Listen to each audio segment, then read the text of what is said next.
నమస్తే శ్రీ మాత్రే నమః శ్రీ కృష్ణాయ నమః. అలా మనం శ్రీ విశ్వావసు నుంచి పరాభవాలోకి అనగా 25 నుంచి 26లోకి ప్రవేశించేశాము. అయితే ఈ తెలుగు క్యాలెండర్ ప్రకారము చాంద్రమాన ప్రకారం మనకి 60 సంవత్సరాలకి అంటే ప్రతి సంవత్సరానికి ఒక్కొక్క కొత్త పేరు ఉంటుంటుంది. అయితే మనకి ఈ 60 సంవత్సరాలలో ఇప్పుడు రాబోయేది శ్రీ విశ్వావసు తర్వాత పరాభవ అనే కొత్త సంవత్సరంలోకి అడుగు పెడుతున్నాము.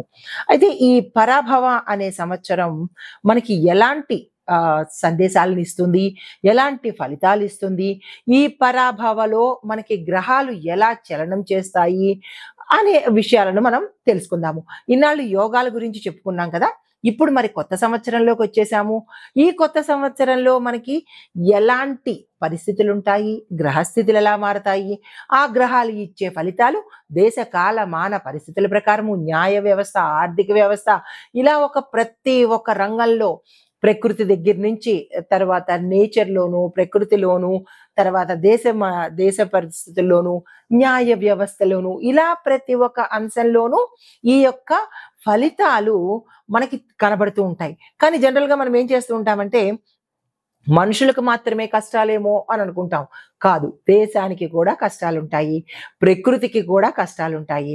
సో ఇలాంటి కష్టాలు ఉంటాయి, సుఖాలు ఉంటాయి, వాతావరణంలోనూ అన్ని రకాలుగా చాలా చాలా మార్పులు జరుగుతూ ఉంటాయి.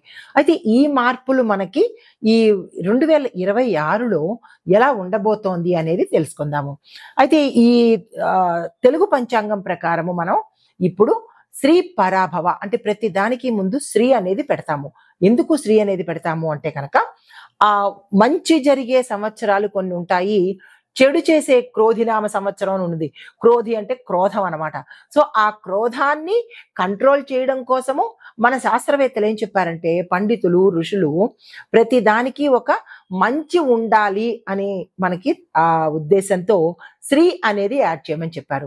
సో యాక్చువల్ నేమ్ పరాభవ అయినప్పటికీ మనము శ్రీ పరాభవ అని చెప్పుకుంటాం అనమాట. అంటే పరాభవము అంటే అవమానాలు జరగడం అనమాట, దాని అంతర్గత మీనింగ్.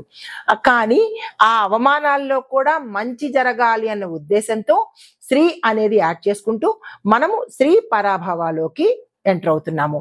అయితే ఈ కొత్త సంవత్సరంలో గ్రహస్థితులు వాటి యొక్క ప్రభావాలు ఎలా ఉండబోతాయి, ఏ పరిహారాలు మనం పాటించాలి, ఎటువంటి పూజలు పునస్కారాలు చేసుకోవాలి, ఎటువంటి దానాలు చేసుకోవాలి, ఈ అంశాలన్నీ మనము ఒక్కొక్కటిగా తెలుసుకుందాము.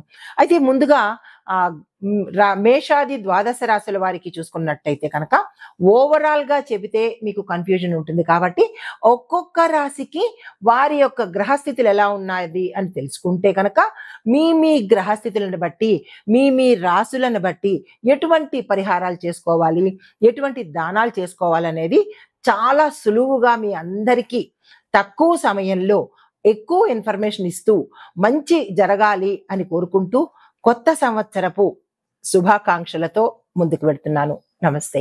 తదుపరి రాశి ధనస్సు రాశి. ఈ ధనస్సు రాశి వారికి 2026లో ఎలా ఉండబోతోంది? 25లో ఇలా ఉంది, డిస్టర్బెన్స్ గా ఉంది, సరిగా జరగలేదని కొంతమంది, చాలా చక్కగా ఉందని కొంతమంది, ఇలాగా అనుకున్న వాళ్ళకి 26లో ఎలా ఉంటుంది, ఏం జరుగుతుంది, బాగుంటుందా అనే అంశాలు ఆతృత, ఉత్సాహము, ఎగ్జైట్మెంట్, టెన్షన్ అందరికీ ఉంటుంది.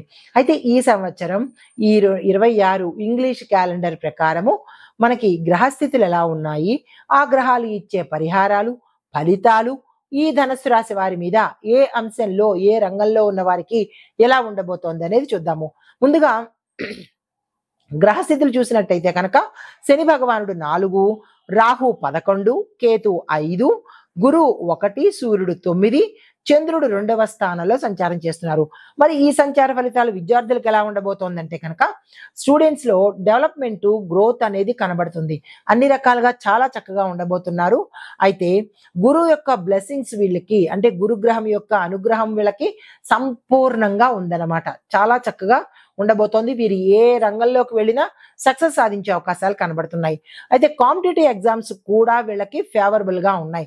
క్యాంపస్ ఇంటర్వ్యూస్ కాదు, లేదా కాంపిటేటివ్ ఎగ్జామ్స్ కాదు, ఇలా మీరు ఏ పని చేసినా, ఏది రాసినా, ఏది అనుకున్నా చక్కగా జరిగే అవకాశము, చదువు పరంగా మాత్రమే అనుకున్నా చక్కగా జరిగే అవకాశాలు కనబడుతున్నాయి. ఆ దిశగా ప్రతి ఒక్క స్టూడెంట్ డెవలప్ చేసుకునే ప్రయత్నం చేయండి. ఇంకా ఉద్యోగస్తులకు చూసుకున్నట్టయితే కనుక గవర్నమెంట్ ఉద్యోగస్తులకు ప్రమోషన్స్, రికగ్నిషన్ మీకు బాగా ఉంటుంది. అంటే ప్రమోషన్స్ వచ్చే అవకాశము, మీ యొక్క పనికి గుర్తింపు వచ్చే అవకాశం కూడా చాలా ఎక్కువ కనబడుతోంది. ప్రైవేట్ ఉద్యోగస్తులకు చూసుకున్నట్టయితే కనుక మీకు కొన్ని డెడ్ లైన్స్, తర్వాత వర్క్ ప్రెషరు చాలా ఎక్కువగా ఉండే అవకాశం కనబడుతోంది. కొలాబరేషన్ కూడా మీకు అవసరము. అంటే అందరితో కలగలుపుకుంటూ పని చేయవలసిన పరిస్థితి ఏర్పడుతుంది. అలా సమన్వయ ధోరణిలోనే వెళ్ళే ప్రయత్నం చేసుకోండి.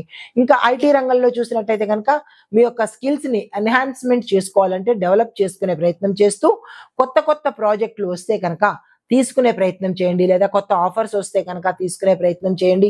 వేరే ప్రాంతాలకు వెళ్ళాలి వస్తే కనుక వెళ్ళే ప్రయత్నం చేయండి. ఇలా మీకు ఏదైతే మంచి మంచి ఆఫర్స్ వస్తాయో, మంచి అవకాశాలు వస్తాయో వాటిని అందుకునే ప్రయత్నం చేసుకోండి. ఇంకా వ్యాపారస్తులకు చూసుకున్నట్టయితే కనుక ట్రేడింగ్, కన్సల్టెన్సీ, దీంతో పాటు పార్ట్నర్షిప్, ఎవరైతే భాగస్వామ్యం గురించి ప్రయత్నం చేస్తున్నారో, భాగస్వామ్య వ్యాపారం కోసం చేయాలని అనుకుంటున్నారో, లేదా చేస్తున్న వాళ్ళు ఎక్స్టెన్షన్ చేసుకోవాలనుకుంటున్నారో, ఈ ముగ్గురు వ్యాపార సంబంధికులకు మంచి జరిగే అవకాశము, ప్రాఫిట్స్ వచ్చే అవకాశము, విశేషమైన గ్రోత్ అంటే మీ వ్యాపారం అభివృద్ధి అవ్వడము, ఇలాంటివన్నీ ఈ సమయంలో గోచరిస్తున్నాయి. అంటే చెప్పాలంటే ధనుసు రాశి వాళ్ళకి 26 కూడా చాలా చక్కగా ఉందన్నమాట. ఇన్వెస్ట్మెంట్స్ చేసుకునేటప్పుడు మాత్రము కొంచెం జాగ్రత్తలు తీసుకోండి. కొంచెం ఎవరైనా తెలుసుకొని మంచి చెడ్డ విచారించి అప్పుడు ఇన్వెస్ట్మెంట్స్ చేసుకోండి. తర్వాత ఇంకా వ్యవసాయదారులకు చూసుకున్నట్టయితే కనుక మీకు మంచి పంట విశేషంగా పండుతుంది. పండిన పంటకు దిగుబడి పెరుగుతుంది. దీంతో పాటు అన్ని మీరు ఏ పంట వేసినా లాభాలు వచ్చేటట్టే గోచరిస్తోంది. ఇక నుంచి కూడా అలాంటి పంటలే వేసేటట్టుగా ప్రాంతానికి సంబంధించి, మీ యొక్క మట్టికి సంబంధించి, వాతావరణానికి సంబంధించి, నీటికి సంబంధించినటువంటి పంటలు వేసుకున్నట్టయితే ఉత్తరోత్తర అంటే భవిష్యత్తులో కూడా మీకు లాభాలు వచ్చే అవకాశం కనబడుతోంది. అయితే మీరు ప్రాపర్ ఇరిగేషన్ అంటే వ్యవసాయ పద్ధతులు క్రమ పద్ధతిలో ఒక సిస్టమాటిక్ వేలో కనుక చేయడంతో పాటు పెస్ట్ కంట్రోల్ అంటే క్రిమి సంహారక మందులు కానీ, లేదా రసాయన ఎరువుల విషయంలో కానీ, వీటి విషయంలో కొంచెం జాగ్రత్తలు తీసుకుని చేసినట్టయితే కనుక మంచి జరిగే అవకాశం కనబడుతుంది. సాధ్యమైనంత వరకు రసాయనాలకి దూరంగా ఉంటూ సేంద్రియ పద్ధతులను మాత్రమే అవలంబించే పని చేసుకోండి. ఎందుకంటే రసాయనాల వల్ల మీకు నష్టము, క్రిములకు ఎంత నష్టమో చల్లే మీకు కూడా అంతే నష్టం ఉంటుంది కదా. ఈ విషయంలో ప్రతి ఒక్క రైతు జాగ్రత్తలు పాటించుకోండి. మీ ఆరోగ్యమే దేశ శ్రేయస్సు. రైతంటూ ఉంటేనే ప్రతి మనిషి కంచంలోకి అన్నం వస్తుంది. కాబట్టి మీరు క్షేమంగా ఉండండి, ప్రజలను కాపాడుకోండి. దానికి మీరు క్షేమంగా ఉండాలంటే ఏం చేయాలి? మీరు మంచి మంచి వ్యవసాయ పద్ధతులను ప్రవేశపెట్టుకోండి. రసాయనాలకు దూరంగా ఉండే ప్రయత్నం చేసుకోండి. తర్వాత రాజకీయ రంగం చూసినట్టయితే కనుక పబ్లిక్ సపోర్టు, సీనియర్స్ యొక్క గైడెన్స్ మీకు మంచి పద్ధతిలో అంటే పాజిటివ్ వేలో ఉండేటట్టుగా గోచరిస్తోంది. ఆపోజిషన్ పార్టీ వాళ్ళు ఇంకెప్పుడు ఉండేదే కదా మనకి, అపోజిట్ పార్టీ వాళ్ళు మిమ్మల్ని ఎప్పుడు కిందకి లాగాలని, బురద జల్లాలని ఇబ్బంది పెడుతూ ఉంటారు.